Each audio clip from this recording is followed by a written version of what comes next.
welcome to this month's live stream. Today we've got a new guest, a different guest, Jacqui Jensen. Welcome, Jacqui. Yep, great to have you, Jacqui. We've been trying to get you on for a couple of months, so it's great that we've coincided. And folks, there were going to be two guests because Lynne was coming as well, but she hasn't turned up yet. She's maybe finishing her tea, and she'll turn up in a minute. She can join us when she's ready. Yes, thanks for coming, Jacqui. It's lovely to get you. Great. I'm really pleased to be here. Actually, before we start talking about selection of clips, shall we just say thank you to everybody who's supported us and buys us coffees, and everybody who subscribes, because our numbers have been going up and up and up for subscriptions, which is fantastic. So thank you all for that. Don't forget, you can also get on our mailing list if you want our newsletter every month, which Marlene slaves away at. Well worth a read. Okay, so now we thought we would start this month actually with a little bit of good news, because we were going to do it last month. We ran out of time. So we thought, well, let's have a little bit of good news. And this is actually nothing to do with independence. I just saw it and it made me feel good. We're going to start with this little advert. 2024 hasn't been easy for our natural world, but we've seen some inspiring moments of hope. Let's start with some remarkable rhino news. Kenya's rhino population is bouncing back. Thanks to WWF's long-term support of local partners, black rhino numbers have grown from under 400 in the 1980s to over 1,000 today. With your help, we worked with our partners to champion India's first ever national snow leopard survey, uncovering 718 of these amazing big cats living in the wild. A game changer for conservation efforts, providing groundbreaking data. In Antarctica, where sea ice is at record lows and breeding failures are widespread, we helped bass scientists in the discovery of 4 previously unknown penguin colonies. Flipping fantastic. Moving to warmer places, on the island of Borneo, we helped restore 150 hectares of degraded forest, planting over 23,000 seedlings, helping reconnect habitats for orangutans, elephants, and other wildlife. Closer to home, we're making big waves in seagrass recovery. In Scotland, our Restoration 4th project planted 150,000 seeds. Through the Save Our Wild Owls Community Fund, we helped raise over £2.6 million for nature projects, driven by communities living in some of the UK's most under-resourced areas. An incredible 19,500 people took part. Wonderful news. Together, we can bring our world back to life. Wasn't that lovely? It is. When you suggested we could put up, I must admit, I kind of went, well, it hasn't got anything to do with independence. Why are we doing that? But it's interesting when you just, what was that? Less than a minute. And it's just uplifting. And I don't know about the rest of you, but at the moment, I don't even want to watch the news. Definitely avoiding it. And actually, little things like that, and each of those was quite small, but kind of give you a bit of, look, human beings can be pretty good, actually. When we put our mind to it, we can be pretty good. So thanks very much, Fiona. It was a good idea. And it's our planet.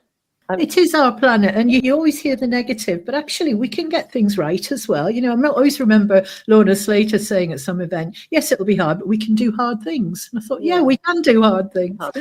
So any other good news things that anybody wants to throw in? Marlene, you had something about nurses' pay. Do you want to? I did. Well, it's not nurses' pay. It's about the number of nurses being trained. And the figures came from Talking Up Scotland, so I'm sure everyone listening and watching kind of knows about that. It's John Robertson who keeps it going. And he was just making the point that per head of the population, we in Scotland are training twice as many nurses compared to England. You'd expect them to have about 10 times more than us, but they've only got about 5 times more. And that's quite a thing. And you kind of go, yeah, and why is that? The main reason why it is because the Scottish government didn't do away with the nurses' bursary. Yeah. Mm-hmm. Better late than never, Lynne. Apologies. No worries. And I read the article by John. I thought, that's a bursary. There might be other things as well, but that bursary is £10,000 a year.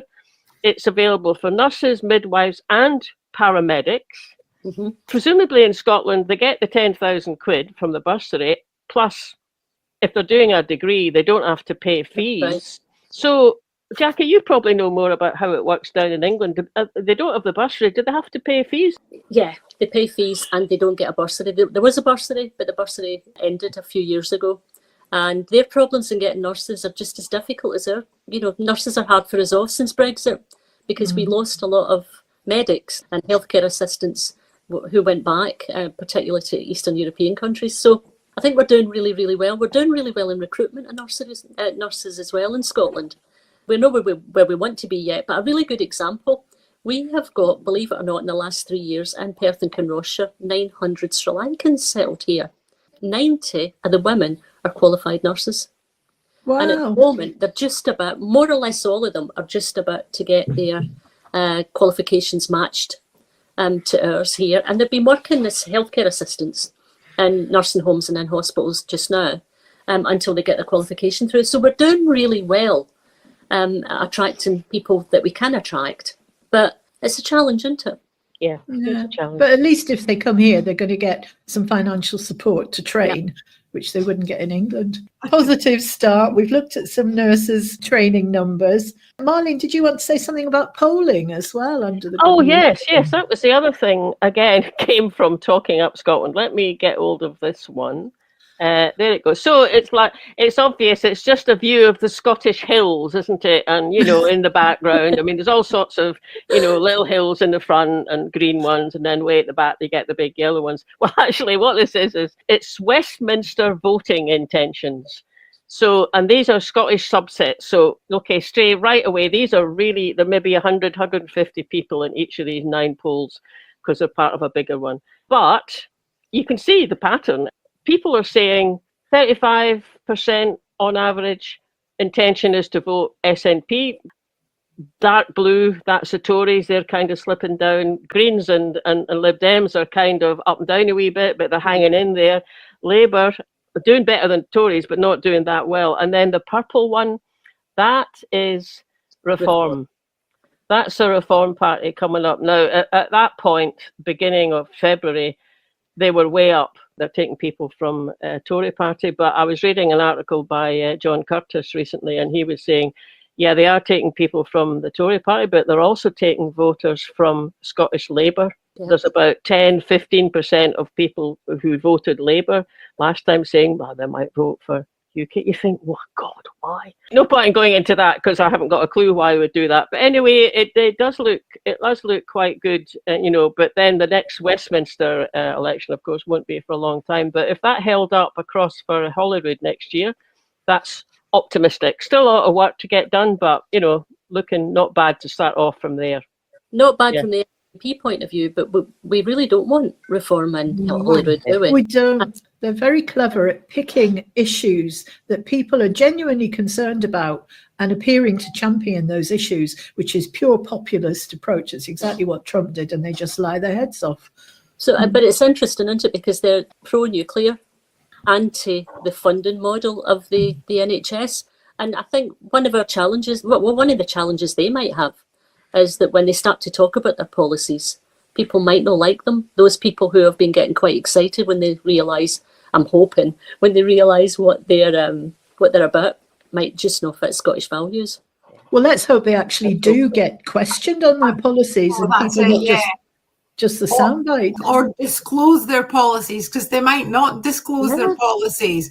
If you look at what Labour did in the last general election, all they said was change. They didn't say it was going to be change for the worst. For the worst. They want change. And I feel so sorry for the people that actually believed them and thought, well, I'll go back to Labour and I'll give Labour a chance, because they've been royally screwed, for want of a better expression. Couldn't have put it better myself, Lynne.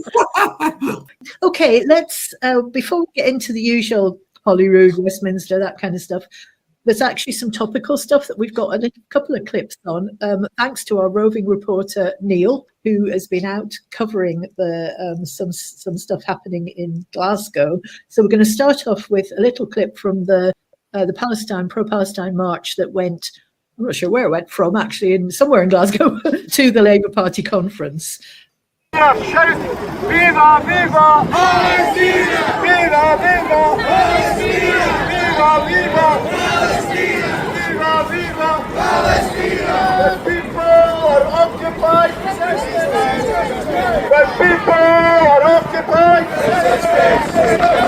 when people... That was quite a good showing, wasn't it? I think it was a good turnout, but I'm not sure how close they got to the Labour Party conference. And Neil's comments from being there, he said, I didn't see many people going in.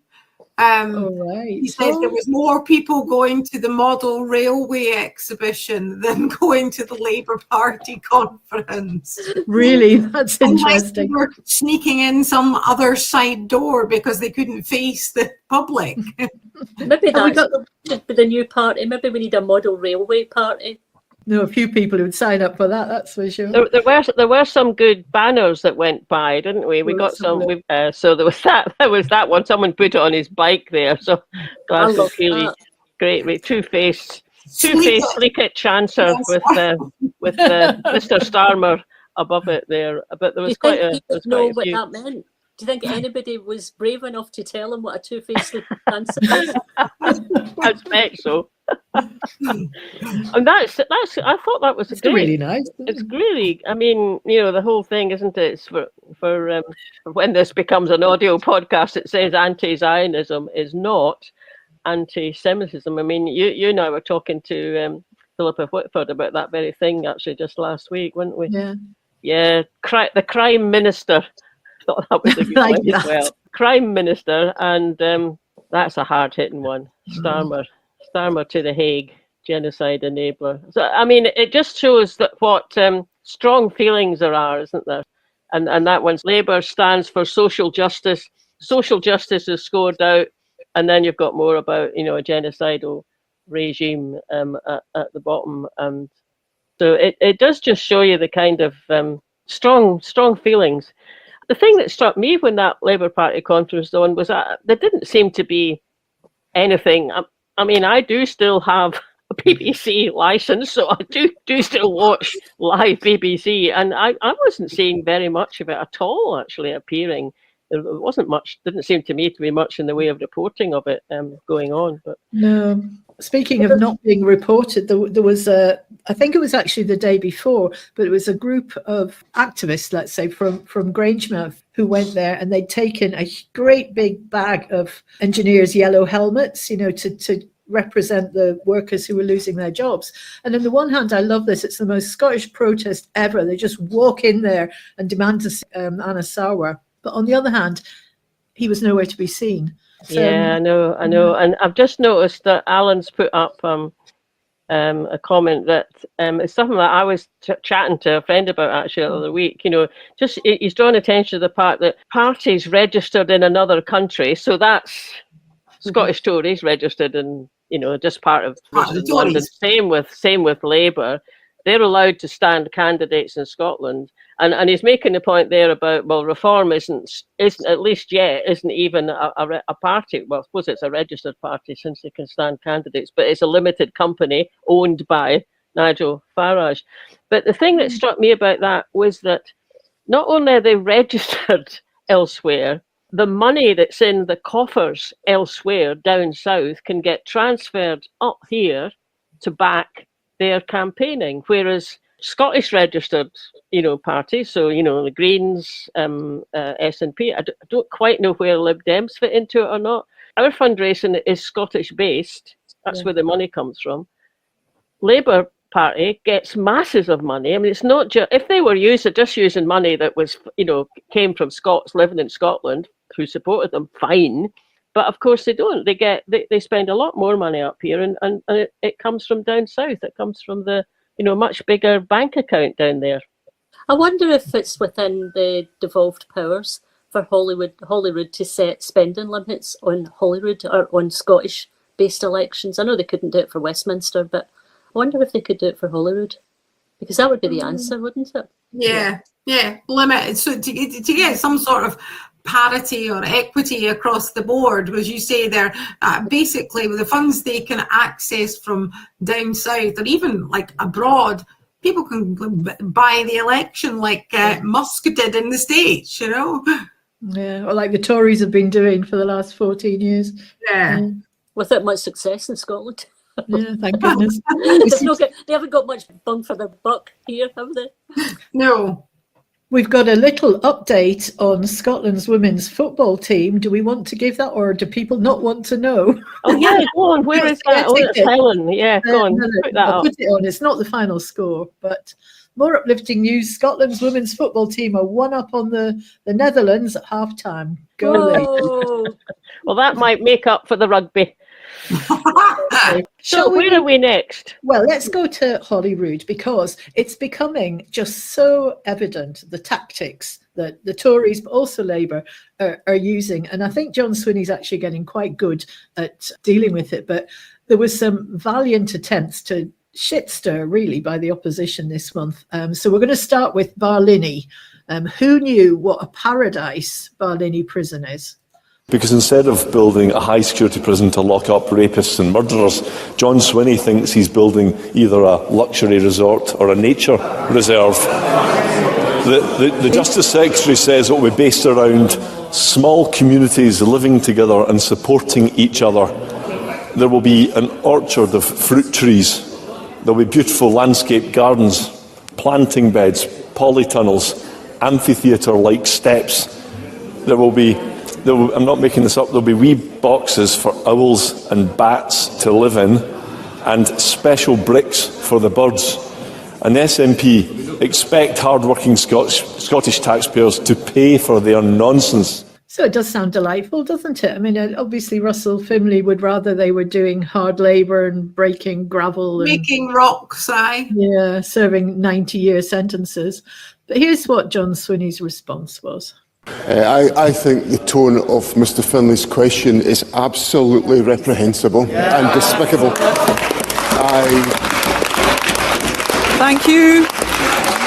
And if he wants to have a dividing line in politics on this type of stuff, then I'll happily be on the other side of the argument from Russell Findlay and all of the cohorts that he's courting in his question today. Absolutely. I want to make sure that there is a replacement prison so that those who are sentenced to prison can be held safely and securely, and that staff are safe and secure in undertaking their responsibilities. That is my duty as First Minister, and that is what the Government will concentrate on delivering. It's very visible what Mr Findlay is up to today. He is absolutely terrified of his party being consumed by reform, as all the polls suggest, and he's playing into their hands with every bit of obnoxious rhetoric that he comes out with today. Yeah, spot on. You know, if you think about us as a nation, I think about myself as a police officer and what you wanted, and you were always looking at what, as a country, what do you want to do? You actually want to prevent crime. You don't want people getting to that situation. So it's about what can we do to stop, okay, some people, the crimes are being committed, but it's then how do we rehabilitate them? And a lot of that we want to do is out with our control at the moment, because we don't have the finances, because that's all controlled by Westminster. I'm sure we take a completely different path where we're trying to do what we can do on a limited budget, and we're doing bloody well at it when you compare us to the other nations in these islands. We still get shouted down for it, but you know, it was, I think, you know, calling it obnoxious rhetoric was spot on, exactly what it was. Yeah. We'll go on to Pam Ghosal, who has a go at denigrating the entire education system as well. Similar tactics. Violence against pupils and school staff have gotten out of hand, and our schools are no longer safe. The shocking situation is a direct result of the SNP's weakening of Scotland's justice system and a failure to protect pupils and teachers. So when will the First Minister's government finally get the grip of this situation? First Minister. Everybody that goes to a school, whether they're a member of staff or a pupil, should be safe. And it's incumbent on every local authority in the country to make sure that our schools are safe For some children, they will be the safest places they can go to because of the challenges that they face elsewhere in society, and this is a vital priority. As Pam Ghosal will know, I hosted a cross-party summit on the 13th of January, which involved her colleague Sharon Dowie, to explore some of the issues about youth violence, and I will always take these questions seriously, but I do not want the impression to be created that that our schools should be anything other than safe, and also I don't want the impression to be created that anything other than the fact that the vast majority of young people across Scotland do not engage in violence, and that they operate and they attend safe and stable schools. If there is an issue in a particular school, let's address that, but let's not characterise every single school in the country in the fashion that Pam Ghosal has done so, because it doesn't serve anybody's interests, and it certainly doesn't serve the young people of our country. I think that there's something for me in that schools and prisons are people's workplaces as well, and they have to be livable in for the staff as well as the residents of a prison or the students in a school, don't they?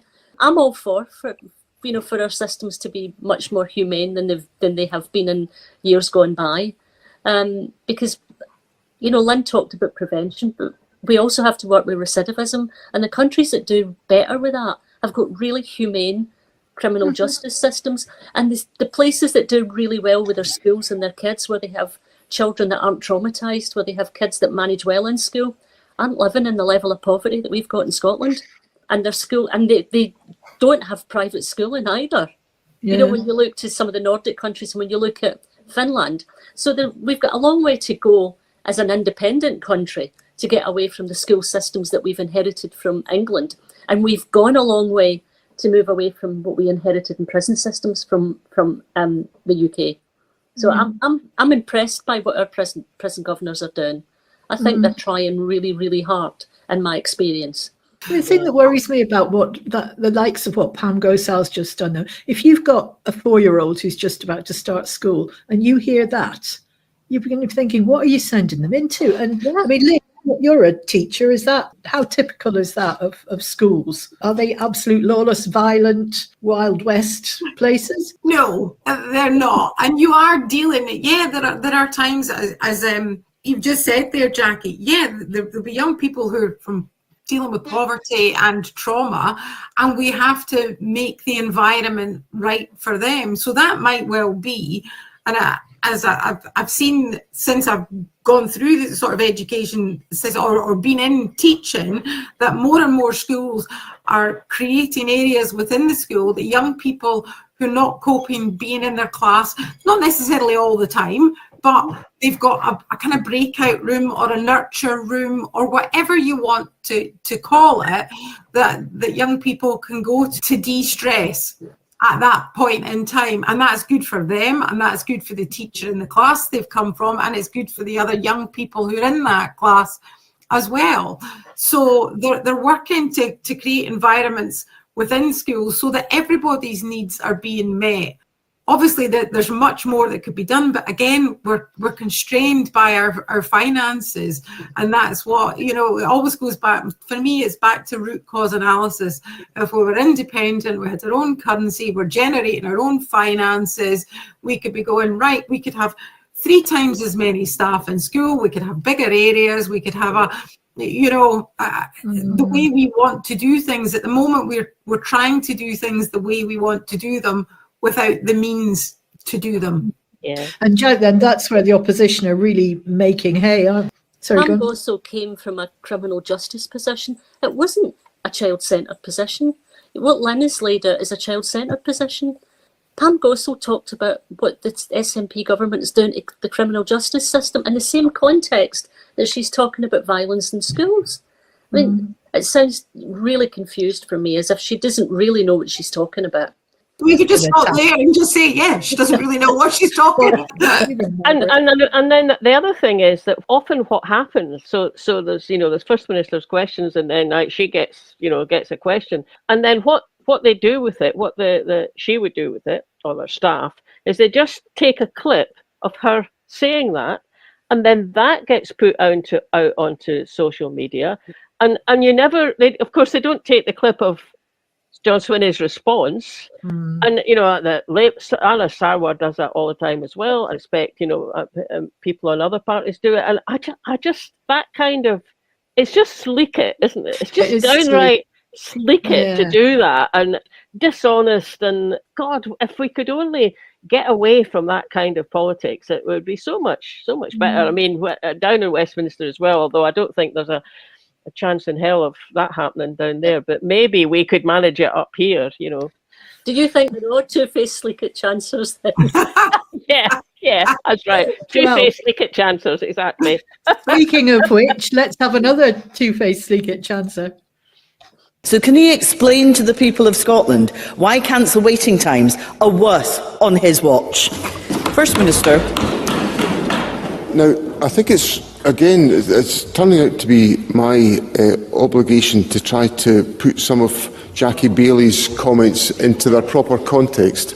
We're treating more patients with cancer on time within both standards compared to the same quarter 10 years ago. 12% more within the 31-day standard and 6% more within the 62-day standard.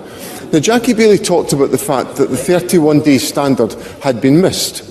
The target is 95%, and the performance was 94.3%. I accept that we missed that target of 95%, but I want to reassure members of the public that the overwhelming majority of patients have been treated within the 31-day target. And it's important that Jacqui Bailey doesn't come here every week and spread alarm with members of the public when our staff are doing their level best to protect the public. That's the bottom line, isn't it? Yeah. It's misinforming people and it's worrying them. It's not accurate. It's not the truth. Apparently, she made another boo-boo in her speech at the Scottish Labour Party conference when she used as an example, when she said she was reading it from a report. It's about a report about how the NHS is doing. And she read out this example, and then someone, probably John Robertson, but hopefully other people as well, went and looked up. And the bit that she read out verbatim from the report actually referred to, I think it was somewhere down in Kent, down in the southeast of England. I mean, now there was stuff in the report about Scotland and examples, but the one that she gave was about Kent. And you think that's just, it was a nice wee clip, but actually it was about a lady who died while she was in a corridor, waiting, couldn't get into a ward. And you just think, well, that was absolute tragedy for her and her family. And then someone like, someone Margaret's just called a Dame Twanky, comes up and misuses that. I mean, maybe it wasn't deliberate, but if it was deliberate, it's just god awful. And if it was just a mistake, well, for God's sake, who has she got in her staff?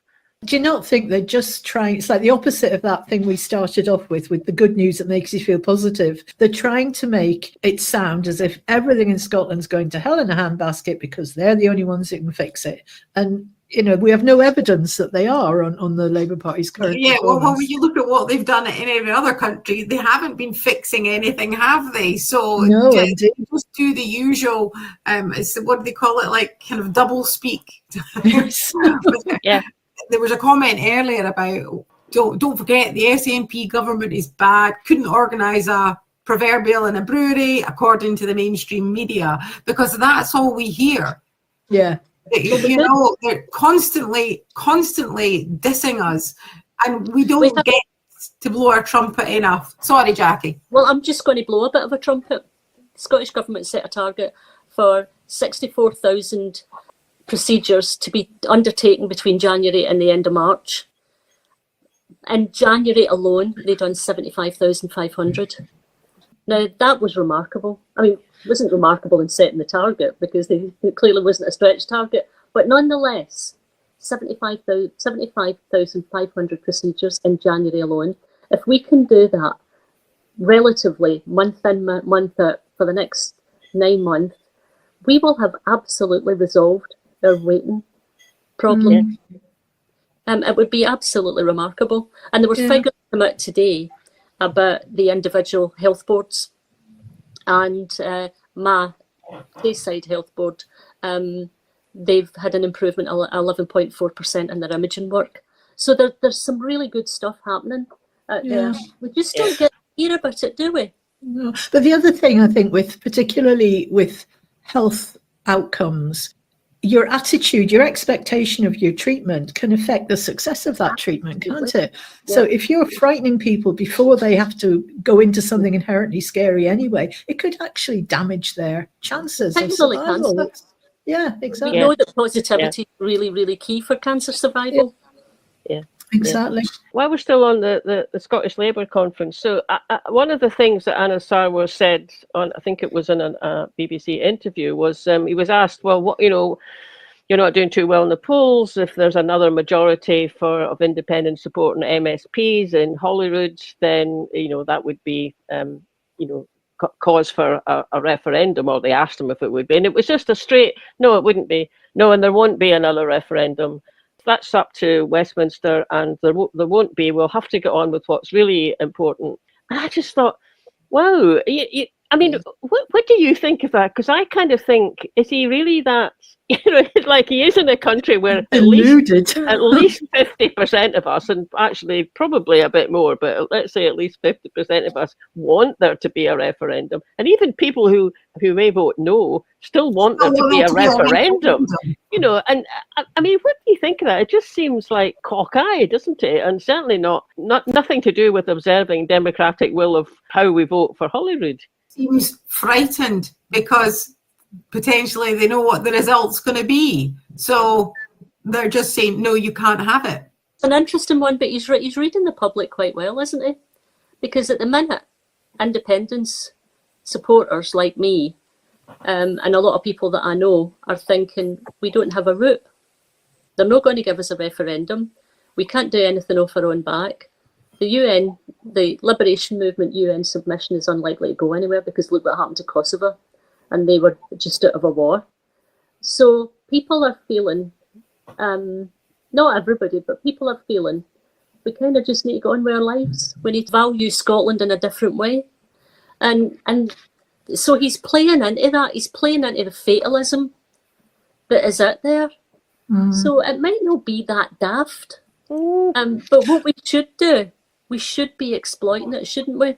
We should be exploiting it in the context of so much for Scotland, its claim of right, so much for the sovereignty of the Scottish people, because the Labour Party here on Martin Geisler's show and Anna Sarwar have dismissed it out of hand, irrespective of the size of the polls, irrespective of what we tell them. Yeah. So we do need to play it better. Yeah, quite a good motion at Holyrood. It was Kate Forbes speaking to, trying to get the Internal Market Act repealed. And I hadn't really picked up just quite what a threat that is in terms of health. And it enables UK ministers effectively to unilaterally alter the competence of the Scottish Parliament and Scottish ministers by allowing currently excluded matters to be caught by what are called, and I quote, market access principles. In this last respect, let me set out the threat here. It's clearly a possibility, at the very least, that the next UK government will be a right-wing administration that's hostile to the NHS funding model. Just this month, the Labour Health Secretary said this, and I quote, Nigel Farage would introduce an insurance model and charge patients to use the NHS. So the UK Labour government itself believes the threat is there to the English NHS. But this is where the Internal Market Act becomes dangerous for Scotland. Because Schedule 2 of the Act allows, at the stroke of a pen, a UK minister to bring, and I quote, healthcare services provided in hospitals and other healthcare facilities in Scotland within market access principles. In other words, if healthcare services in England are opened up to much greater private provision, then we in this Parliament could be powerless to stop that same process here. This Act, therefore, is like a ticking time bomb under Scotland's NHS, one that could be detonated at any time by an ideological right-wing government at Westminster. And that threat needs to be removed. The Internal Market Act must be repealed. That's actually terrifying, isn't it? The idea that it was kind of clear right from when the Tories brought that market bill in. I mean, it was post-Brexit, wasn't it? Because they kept talking about the Great British Internal Market and that all had to be the same. It was kind of obvious that wouldn't always work very well for Scotland. But actually since then, and especially with the threat of, the Reform Party, but even, a pretty right-wing Labour Party, it's almost become that much more important to actually get clarity on it. I mean, I really like what she said about it. I also don't think there's a chance in hell that they'll repeal it. There isn't, but it's good that we see the danger we're in. What they can do, yeah. That would also apply to nuclear power, wouldn't it? Yes. John Swinney has been quite clear there's never going to be any nuclear power plants in Scotland. They could use that. Yeah. And of course, Sarwar this week has gone all nuclear positive, hasn't he? He has, yes. Was that if he's FM, then that's what we would be getting. We would be getting for Scotland's energy security. I will play you that very clip. So let me set out a new direction that a Scottish Labour government will take. We will end the ideological block to zero carbon nuclear energy. We will, in the face of this huge opportunity, why are John Swinney and the SNP holding Scotland back? First Minister. I don't think that's in any way, shape or form in any way correct. Because I would encourage Mr Sarwar to go away and look at the cost issues in relation to nuclear power. Because if he thinks that the increase in costs in relation to HMP Barlinnie is one thing, his eyes will water when he sees the increase in costs in nuclear plants that are taking their course in England. So, given the question that Mr Sarwar has put to me, and given the primacy I attach to policy certainty, let me use this opportunity to make it absolutely crystal clear. The Scottish Government will continue with our support for the development of green renewables in Scotland, and we will not give the green light to nuclear power stations in Scotland. Thank you. Well done, John Swinney. Yeah, he doesn't get riled by any of the obnoxious, what was he called it, the obnoxious rhetoric, and he does kind of bat it straight back at them without getting. If it was me, I'd be fizzing. I'd be so would I. Just flying out left, right, and centre because they are just being so disingenuous. But as you say, it's then what do we see, and which bits do they pick to show, and they don't show the response to it. I had a really, really strange experience this week. I found myself agreeing with Stephen Kerr. Oh, wow. Stephen Kerr. Giving way. I wonder in her discussions with UK ministers whether or not she's been able to discern exactly what the purpose of GB Energy is. Can she explain to the Chamber what it exists to do? Because we are at a complete loss at this end. Cabinet Secretary. This does seem to be a hot topic, and obviously I've had those discussions, not just with ministers, but also with Jürgen Meyer as well. I think Jürgen Meyer set out very clearly what GB Energy is and isn't. This week. I think it's really a matter for Labour members to answer Mr Kerr as to whether or not what GB Energy maybe was purported to be previously to the election has actually come to fruition, and I am on record of having some concerns around that myself. That's quite a good response from Gillian, wasn't it? Yeah. And then still on the topic of GB Energy and language, we all know how important language is, but this is just shocking, I think. Presiding Officer, we already have 30 gigawatts of energy applications in the North Sea.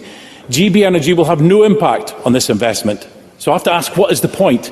It's a political bung to try and placate the residents of Aberdeen. And how is all this energy going to be transported? By destroying our countryside and communities with monster pylons. The Labour Party wants to carpet bomb the countryside with pylons and substations, and this SNP-devolved government are only too happy to supply the ammunition. Presiding Officer, we need to drill more wells, issue more licences and extract more oil.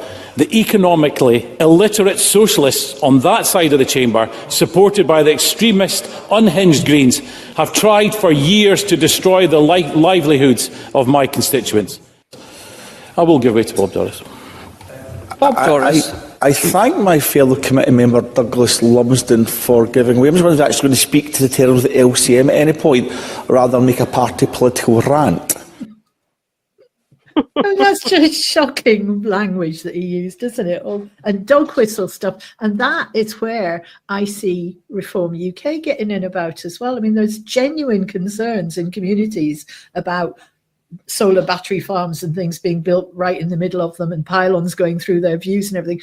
And you can't ignore those. Well, you can't ignore them, but, you could put it into the context that there's a great deal of money going to, about to be invested, creating undersea interconnector cables from Scotland down to England. Now, that's got to be managed as well, and we need to make sure that gets managed a bit better from Scots' point of view. But actually, the one big advantage of them is, well, they're under the sea and no one sees them, and they're on big pylons marching down the coast.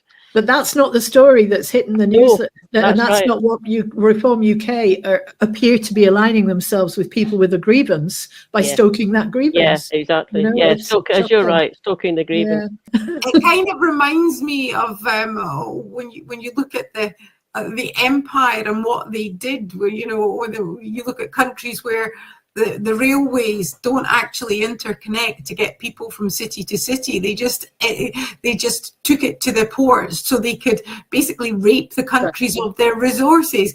And it's not dissimilar to that. It's taking our resources away from us without wanting to remunerate us reasonably for it. Now, this on language, this is the last one from Holyrood. And I thought that this was a really good way of describing social security from Shirley Ann Somerville.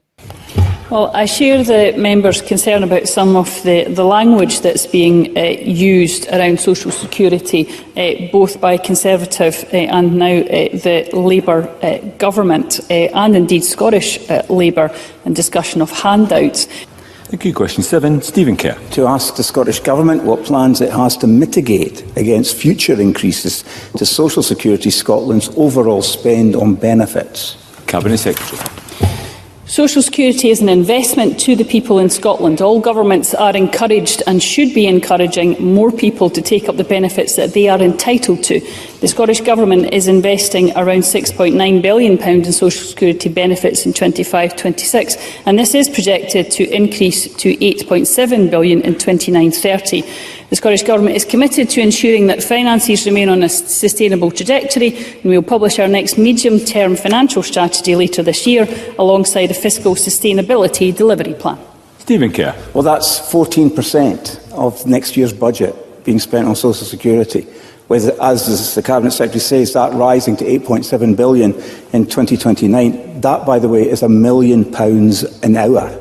So while the First Minister claims rightly that the solution to poverty is good work and warm homes, the SNP seem to celebrate this increase. They should focus on reducing dependency by growing the economy and expanding the workforce. They should be aiming to cut the benefits bill, not planning to increase it exponentially. What will the Cabinet Secretary be doing to focus on tackling worklessness and helping benefits claimants get back to work? Cabinet Secretary. Well, I think we've just seen some of that stigmatising language in the Chamber this afternoon, Presiding Officer. Yeah, that's a good example of it, isn't it? That was just reminding me that, when Jane Freeman, Jane Freeman got the job of setting up the Scottish Social Security, the principles behind it, I suppose a lot of the details as well. And as I remember, they came up with 3 guiding principles, of which I'm afraid I can only remember 2, but one was dignity. So you treat people with dignity and respect. And the idea, and I heard her talking about it at one point. And she said, "Well, that's how we want to be treating people," and that will mean." And then went on to kind of say, "Well, there were a lot of things then that they would not be doing, and that happens at the moment." But that language was interesting though, because he talked about getting people back to work. So he, in effect, overclaimed for Scotland, didn't he? What we deliver in Scotland are disability benefits, carers benefits, care experienced young people, and the child payment.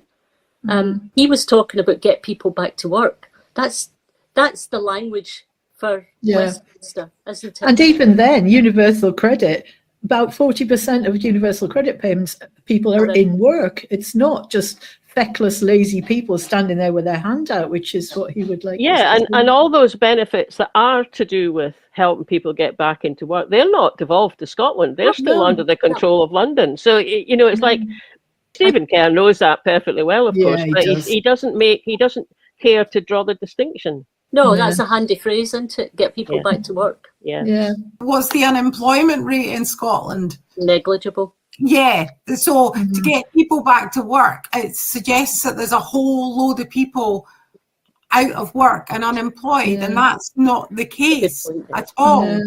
We'll go to Westminster because we spent quite a long time looking at the tactics in Holyrood, and there's different tactics being employed in Westminster, but they're no less eye-wateringly, annoying. So this is this first one. This is Dave Dougan, who I just think is brilliant at Westminster. Speaker, what would help bill payers is the £300 cut to energy bills, which that party opposite promised in their manifesto, but instead they've gone up £149 in October, they've gone up £21 in January, and they're going up £99 again in April. Can the Minister explain where the source of this departmental ineptitude lies? And would she like to apologise to the people of these islands for writing cheques that her party cannot cash? What I would say to the honourable member is that you are that he is exactly explaining why we need to wean ourselves off fossil fuel markets. This is why it is absolutely critical that we deliver clean power by 2030.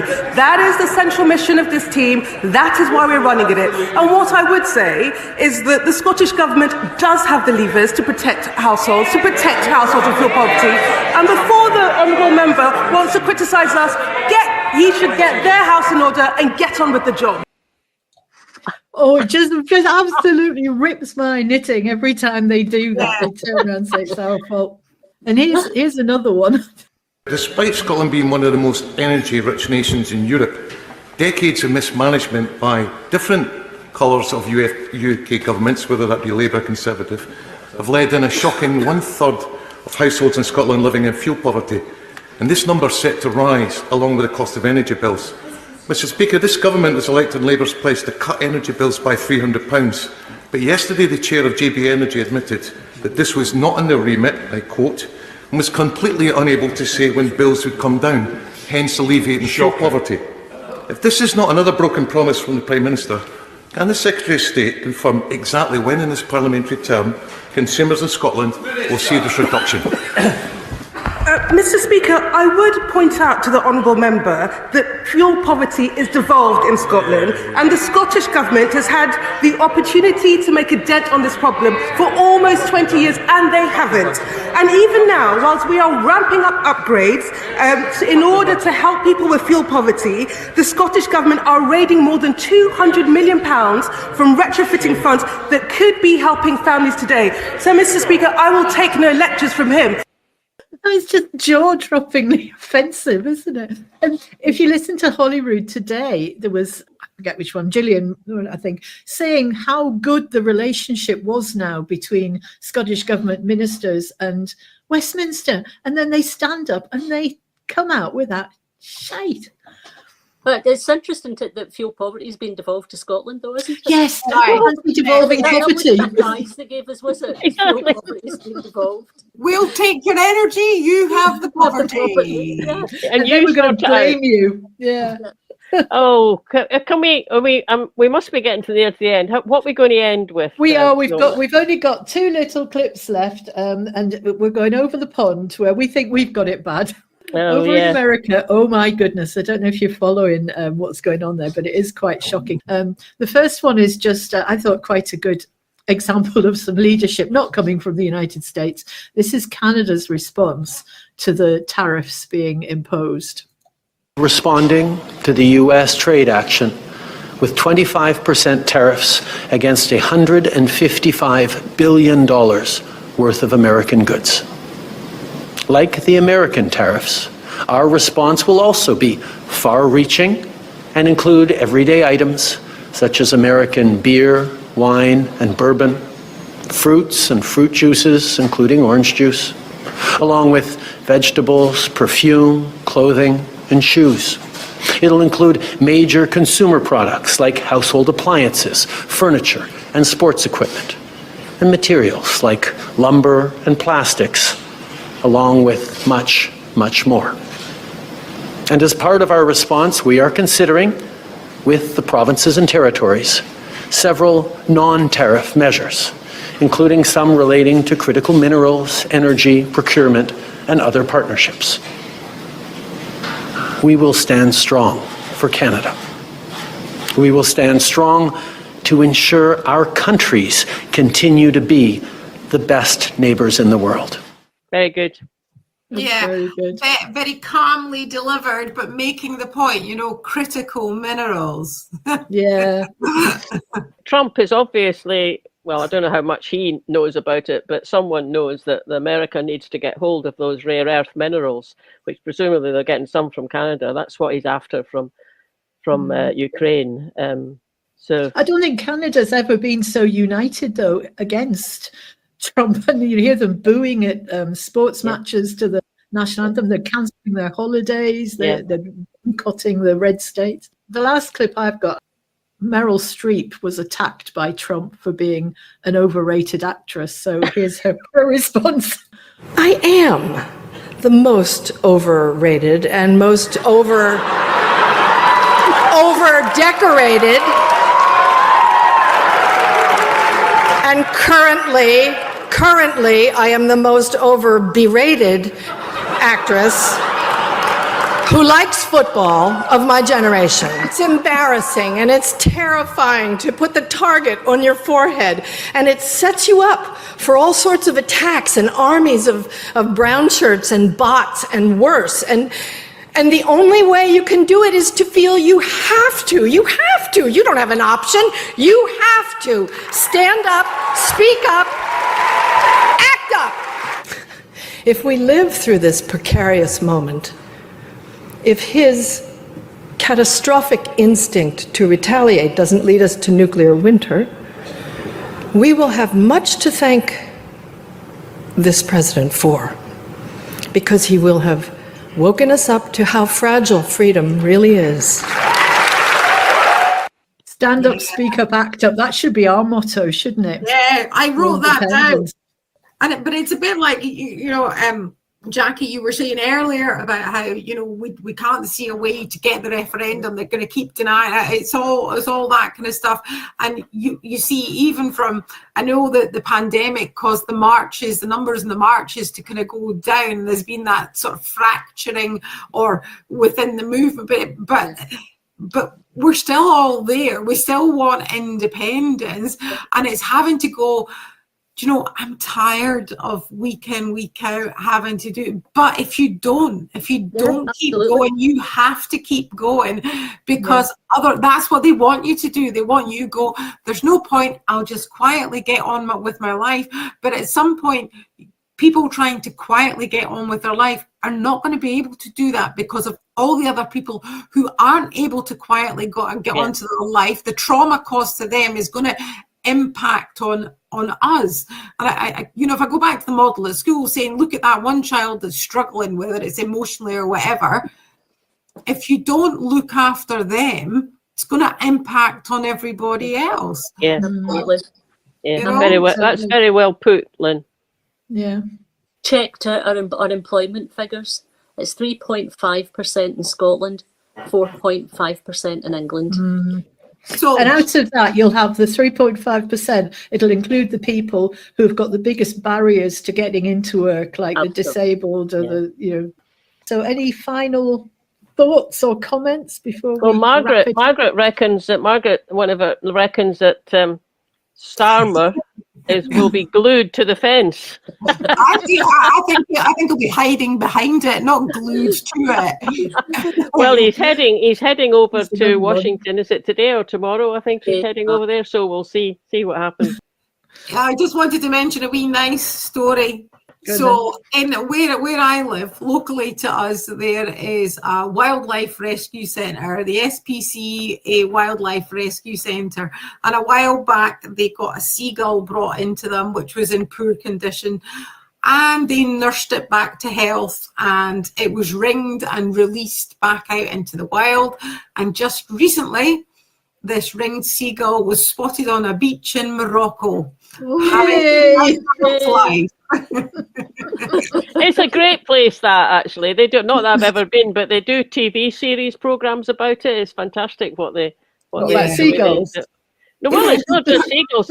It's wildlife. So it's like it's SSPCA, but it's wild animals that are dealt with. So it's not cats and dogs. They get dealt with elsewhere, and they do some incredible stuff. A couple of years back, I was on holiday in Skye, and where we regularly go, and there was a seal pup that had apparently been abandoned by its mother. Occasionally that happens, and they need to be with their mums for about 6 weeks. After 6 weeks, that's it. They've had enough of the mother's milk, they can survive. But this one was only about 3 weeks old.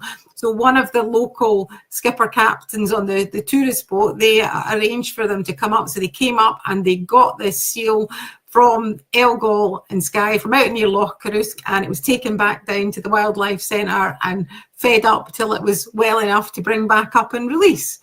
Yeah, that's great. That was good. Can I mention International Women's Day? Oh yeah, go on. International Women's Day, 8th March. It is the relaunch of Women for Indy. New convener, Fatima Gorgi. And there's a bit of a collaboration between Believe in Scotland and Women for Indy to support the launch. So there'll be a really nice new leaflet that people will be able to see, and there will be some work being done with women and what they think about independence on the day. And I know that you both are going to be doing something as well, aren't you, Fiona and Marlene? Yep. But yeah, so what we're looking for yes groups around the country to just do little films, and we'll put out some information. But let's celebrate this International Women's Day in an independence context. Excellent. Okay, well, that was good fun. Thank you to both our guests, and thanks to everybody who's been putting comments. And it looks like you've been having a good old chat amongst yourselves as well as to us. So that's lovely. And thanks again to everybody who supports us. We'll be back with another live stream next month. Bye now. Bye.